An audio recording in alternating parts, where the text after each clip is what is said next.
1 মাস jail কেটেছি। কাটার পরে কালকে রাতে আমাদেরকে এখানে পাঠাবে। আম্মু তো অসুস্থ, গাড়ি অ্যাক্সিডেন্ট করছে, হাঁটতে পারে না। তো চাচা আছে ইন্ডিয়াতে, চাচা বলছে এখানে আসো, একটা ভালো চাকরি দিব, ভালো মতো থাকতে পারবা। তো আমরা গেছি, ও আমার বেস্ট ফ্রেন্ড। ফেসবুকে যোগাযোগ হয়েছিল একটা আপুর সাথে।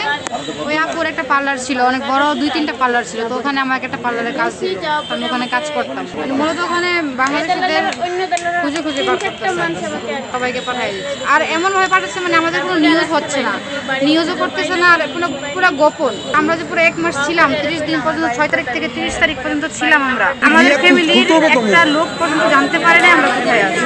মানে ফোন করে খবরটুকু মানে দেওয়ার চান্স দেয় নাই আমরা। আমি যখন প্রথমে যাই তখন তার বলে যাইতে পারি না, গেছিলাম তো আবার চলে আসবো এরকম ভেবে। তারপর ওখানে যাই আর আসতে পারি নাই। তারপরে ফ্যামিলিকে বললাম যে আমি ইন্ডিয়াতে আছি, এরকম কাজ করতাম। ওখানে স্যালারি পাইতাম, ফ্যামিলিকে টাকাও দিতাম।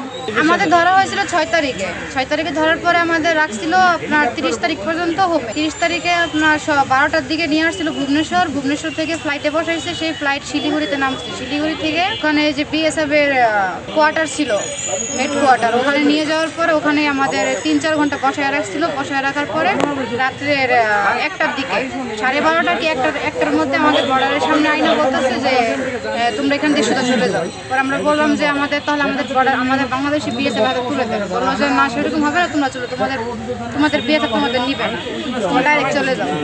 তাই আমরা আসলাম, গাড়ি দিয়ে বাইর করে দিয়েছে। তারপরে আমরা তো বর্ডারে পেলে লাস্ট ওখানে এমন কোনো মানে খাওয়া দাওয়ার সব সুবিধা ছিল, আমার কোনো কষ্ট হয় নাই। কিন্তু ওখানে আরও লোকজন আছে, বাচ্চারা, ছোট ছোট বাচ্চা আছে, অসুস্থ হচ্ছে।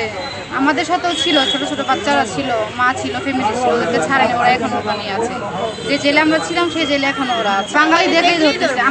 আমাদের ইন্ডিয়াতে আধার কার্ড, প্যান কার্ড সব কিছুই আছে, ডকুমেন্ট বাগারা সব কিছুই আছে।